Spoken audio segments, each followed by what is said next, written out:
नमस्कार, आइए जानते हैं फटाफट आज की 25 बड़ी खबरें। पर अभी तक आपने इस वीडियो को लाइक और चैनल को यानी लगातार न्यूज झारखंड चैनल को सब्सक्राइब नहीं किए हैं तो जल्दी से कर लीजिए। साथ ही कमेंट में जरूर बताएं कि आप वीडियो किस जिले से देख रहे हैं। तो चलिए शुरू करते हैं।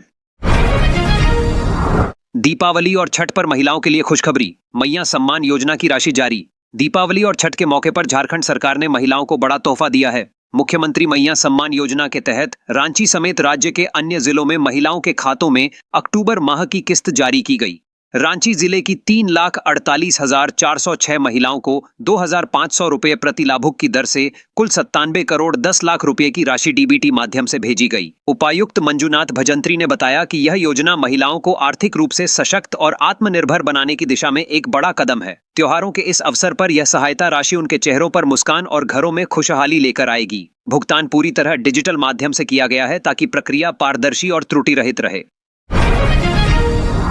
दीपावली पर झारखंड के दक्षिणी जिलों में हल्की बारिश की संभावना, रांची में रहेगा मौसम सुहावना। मौसम विभाग के अनुसार दीपावली के दिन झारखंड के दक्षिणी जिलों जैसे पूर्वी सिंहभूम, पश्चिमी सिंहभूम, सरायकेला खरसावां, खूंटी और गुमला में हल्की से मध्यम बारिश की संभावना है। दक्षिण पूर्वी बंगाल की खाड़ी में बन रहे निम्न दबाव के कारण यह असर देखने को मिलेगा। वहीं रांची में मौसम सुहाना रहेगा। आसमान में आंशिक बादल रहेंगे लेकिन हवा तेज नहीं चलेगी, जिससे दीप जलाने में कोई दिक्कत नहीं होगी। दीपावली के दिन राजधानी का तापमान 20 से 30 डिग्री सेल्सियस के बीच रहने का अनुमान है। मौसम वैज्ञानिकों ने बताया कि 23 अक्टूबर को राज्य के मध्य जिलों जैसे रांची, हजारीबाग, चतरा, लातेहार और रामगढ़ में भी हल्की बारिश की संभावना बनी रहेगी। भारतीय अंडर 17 महिला फुटबॉल टीम ने रचा इतिहास, एएफसी एशियन कप 2026 के लिए क्वालिफाई। भारतीय अंडर 17 महिला फुटबॉल टीम ने 51 साल बाद इतिहास रचते हुए एएफसी एशियन कप 2026 के लिए क्वालिफाई किया है। इस टीम में झारखंड की 6 बेटियां एलिजाबेथ लकड़ा, सूरजमणि कुमारी, अनीता डुंगडुंग, विनीता हीरो, अनुष्का कुमारी और दिव्यानी लिंडा शामिल हैं, जिन्होंने शानदार प्रदर्शन से देश का नाम रोशन किया। भारत ने किर्गिज़स्तान और उज्बेकिस्तान को हराकर यह उपलब्धि हासिल की। यह प्रतियोगिता अब चीन में आयोजित होगी। टीम के लौटने पर रांची एयरपोर्ट पर खेल प्रेमियों ने उनका गर्मजोशी से स्वागत किया। हालांकि राज्य सरकार या खेल विभाग का कोई प्रतिनिधि मौजूद नहीं था, जिससे खिलाड़ियों और कोचों में नाराजगी है। इन बेटियों की यह सफलता झारखंड और देश दोनों के लिए गौरव और प्रेरणा का क्षण है। 108 एम्बुलेंस सेवा पर उठा सवाल, चालक ने अधिकारियों पर लगाया दबाव डालने का आरोप। धनबाद में 108 एम्बुलेंस सेवा एक बार फिर विवादों में है। एक चालक ने अपने वरीय अधिकारियों पर आरोप लगाया है कि उन्हें सरकारी अस्पताल की बजाय निजी अस्पताल से मरीज को ले जाने का आदेश दिया गया। चालक सुमन कुमार ने बताया कि वह एसएनआई में एमसीएच से मरीज लेने ही वाला था, तभी अधिकारियों ने फोन कर निजी अस्पताल जाने को कहा। चालक का कहना है कि यह सरकारी नियमों का उल्लंघन है, क्योंकि 108 एम्बुलेंस सेवा सिर्फ सरकारी अस्पतालों के लिए है। वहीं सिविल सर्जन डॉक्टर आलोक विश्वकर्मा ने बताया कि निजी अस्पताल का मरीज गंभीर था और वेंटिलेटर सपोर्ट की जरूरत थी, इसलिए एम्बुलेंस वापस लौटी। अधिकारी तौसिक ने आरोपों को खारिज करते हुए कहा कि चालक अपना काम ठीक से नहीं करता और उसका वेतन विवाद चल रहा है। हालांकि अस्पताल प्रशासन ने स्वीकार किया कि निजी अस्पतालों से मरीज लाने ले जाने का कोई प्रावधान नहीं है। रांची में दीपावली की खरीदारी शुरू, दियों और सजावटी सामानों की बाजार में रौनक।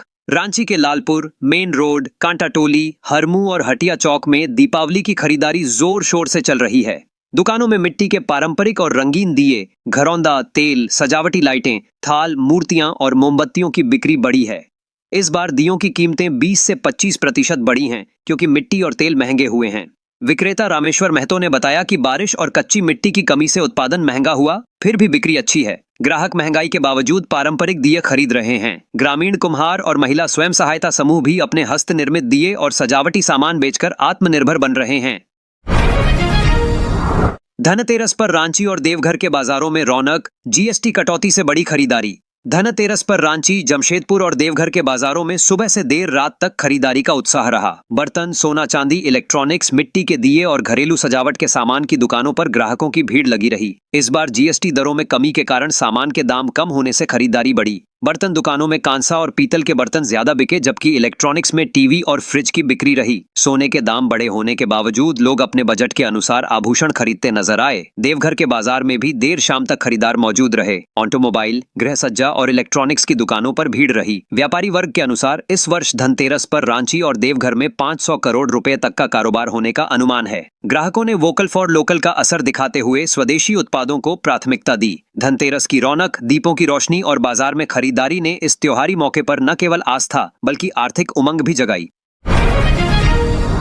जगन्नाथपुर में बीडीओ पर भ्रष्टाचार के आरोप, लोगों ने किया विरोध प्रदर्शन। पश्चिमी सिंहभूम के जगन्नाथपुर अनुमंडल में प्रखंड विकास पदाधिकारी यानी बीडीओ सत्यम कुमार पर भ्रष्टाचार के गंभीर आरोप लगे हैं। आरोप हैं कि वे कार्यालय में नियमित नहीं रहते और संवेदकों से सत्यापन रिपोर्ट भेजने के नाम पर 30-30 हजार रुपए तक कमीशन मांगते हैं। नरेगा, अबुआ आवास जैसी योजनाओं में भी कथित रूप से कमीशन लेने की शिकायतें मिली हैं। इन आरोपों के खिलाफ जगन्नाथपुर सर्वदलीय संघर्ष समिति ने मोर्चा खोल दिया है। समिति ने बीडीओ के तत्काल हटाने की मांग की है। मंगलवार 21 अक्टूबर को सभी प्रदर्शनकारी कोल्हान हितैषी पुस्तकालय में जुटेंगे। वहां से पदयात्रा कर सिंह मार्केट और प्रखंड कार्यालय पहुंचेंगे। प्रदर्शन के दौरान धरना प्रदर्शन के बाद 6 सूत्री मांग पत्र एसडीओ को सौंपा जाएगा। धरना और प्रदर्शन की अगुवाई पूर्व विधायक मंगल सिंह बोबंगा करेंगे। इस आयोजन में कई मुखिया, संवेदक और आम नागरिक शामिल होंगे। धनबाद में ऑनलाइन ठगी का आरोपी गिरफ्तार, तेलंगाना पुलिस की कार्रवाई। धनबाद के सरायढेला थाना क्षेत्र में तेलंगाना पुलिस ने ऑनलाइन बेटिंग और ठगी के आरोप में अक्षत अग्रवाल को गिरफ्तार किया है। आरोपी पर कई लोगों से करोड़ों रुपए की ठगी करने का आरोप है। सूचना के अनुसार आरोपी दीपावली के मौके पर अपने घर आया था। पुलिस ने मोबाइल लोकेशन के आधार पर उसे अपार्टमेंट के बाथरूम से पकड़ा। गिरफ्तारी के समय आरोपी ने पहले छिपकर किसी और का ड्रामा किया, लेकिन फोटो और तलाशी के दौरान असली आरोपी पकड़ा गया। पुलिस ने उसके मोबाइल, लैपटॉप और अन्य दस्तावेज जब्त किए हैं। शुरुआती जांच में कई संदिग्ध ट्रांजैक्शन, फर्जी बैंक खातों और डिजिटल वॉलेट से जुड़ी जानकारी मिली है। आरोपी ने अपने अपराध की पुष्टि की है। झारखंड आयकर ने पकड़ी टैक्स चोरी, यूपी हरियाणा की पार्टियां भी शामिल। झारखंड आयकर विभाग ने राजनीतिक चंदा के नाम पर टैक्स चोरी में यूपी और हरियाणा की पार्टियों को भी शामिल पाया है। बेंगलुरु की एक कंपनी ने पिछले 5 वर्षों में कई पार्टियों को 30 से 35 करोड़ रुपए का चंदा दिया। मामले के उजागर होने पर कंपनी ने 15 करोड़ रुपए सरकार को जमा कराए। जांच में आम जनमत पार्टी के अलावा गुजरात की 2 नई पार्टियां और यूपी हरियाणा की पार्टियां भी शामिल पाई गईं। कुछ चार्टर्ड अकाउंटेंट्स ने धारा 80 जीजीबी बटा 80 जीजीसी का गलत फायदा देकर टैक्स चोरी में मदद की। उनके खिलाफ आईसीआई को रिपोर्ट भेजी गई है। रेलवे का बड़ा एक्शन, भ्रामक वीडियो शेयर करने वालों को हो सकती है जेल। रेलवे प्रशासन ने सोशल मीडिया पर रेलवे से जुड़ी भ्रामक या पुरानी वीडियो साझा करने वालों के खिलाफ कड़ा कदम उठाने का ऐलान किया है। रेलवे के मुताबिक इन वीडियो के कारण यात्रियों में भ्रम और असंतोष फैल रहा है। अब तक 20 से ज्यादा सोशल मीडिया हैंडल्स की पहचान कर एफआईआर की प्रक्रिया शुरू की जा चुकी है। रेलवे ने यात्रियों से अपील की है कि केवल आधिकारिक नोटिफिकेशन और सोशल मीडिया हैंडल्स पर ही भरोसा करें और बिना जांच वीडियो साझा करने से बचें।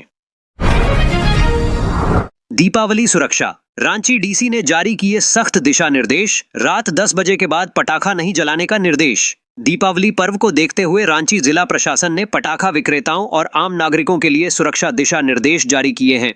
जिला आपदा प्रबंधन प्राधिकरण ने आग दुर्घटना और अन्य आपात स्थितियों से बचने के लिए विशेष सावधानियों का पालन करने की अपील की है।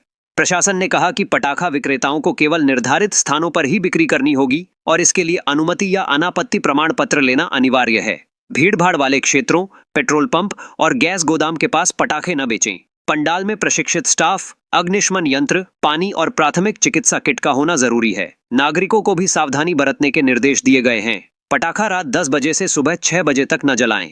बच्चों को अकेले पटाखा जलाने न दें और हमेशा खुली जगह पर ही पटाखा छोड़ें।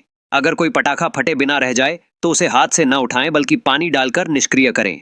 रांची डीसी ने चेताया कि नियमों का पालन न करने वाले पटाखा विक्रेताओं के खिलाफ विधि सम्मत कार्रवाई की जाएगी। प्रशासन ने नागरिकों से अपील की है कि वे केवल अधिकृत विक्रेताओं और आधिकारिक स्रोतों से ही जानकारी लें और वीडियो या अफवाहों पर भरोसा न करें।